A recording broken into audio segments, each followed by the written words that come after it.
छोटी लड़की ने एक नजर में ही देख लिया कि उसके तीसरे चाचा रमेश के फू प्लेट में किसी ने जहरीला मंत्र डाल दिया है। उसने तुरंत एक ताबीज कागज निकाला और फू प्लेट को सील कर दिया। फिर वह घर लौटकर चाचा को बताती है कि यह फू प्लेट वास्तव में एक पवित्र वस्तु थी जो नकारात्मक ऊर्जा को दबाने का काम करती थी, लेकिन किसी ने इसका दुरुपयोग करके उसके चाचा की किस्मत को धीरे धीरे खींचना शुरू कर दिया था। इसके बाद उसने ताबीज पर अपनी दिव्य शक्ति डाली और इसकी दिशा में चलते हुए वह आसानी से अलमारी में छिपे हुए रहस्य तक पहुंच गई। उसने तुरंत शक्तिशाली मंत्रों के साथ फू प्लेट का प्रभाव खत्म कर दिया। उधर जो व्यक्ति इस काले जादू का उपयोग कर रहा था उसे इसका भयंकर दुष्प्रभाव झेलना पड़ा। इसके बाद लड़की की नजर उसके दूसरे चाचा सुरेश पर पड़ी, जिसे किसी ने काला जादू करके गंभीर रूप से बीमार कर दिया था। लड़की ने अपनी जेब से एक शक्तिशाली जड़ी बूटी सांप की आत्मा निकाली और मंत्र पढ़ना शुरू कर दिया। देखते ही देखते दूसरे चाचा के शरीर से सारा विष बाहर निकलने लगा और उसके साथ ही एक काली मोती जैसी वस्तु जमीन पर गिर पड़ी। लड़की ने बताया कि यह मोती किसी अत्यंत दुष्ट व्यक्ति की खोपड़ी से बना था, जिसे काले जादू के लिए इस्तेमाल किया जाता है। इसके बाद लड़की ने अपने पूर्वजों की दिव्य सिल्वर नीडल निकाली और चाचा की टांगों में गहरे तक चुभा दी। महज 5 सेकंड में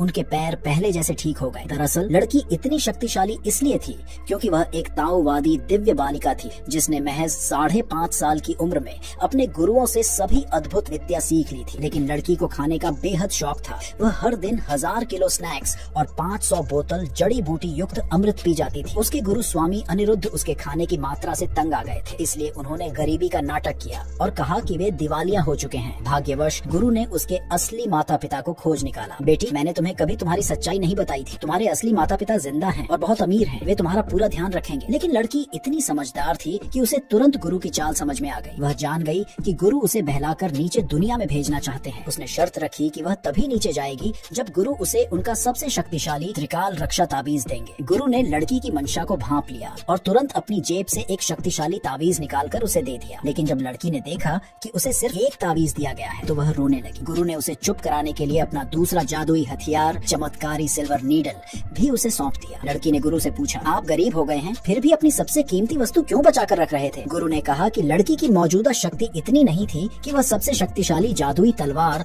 नील गगन दिव्य तलवार को संभाल सके, इसलिए लड़की उदास होकर नीचे दुनिया में चली।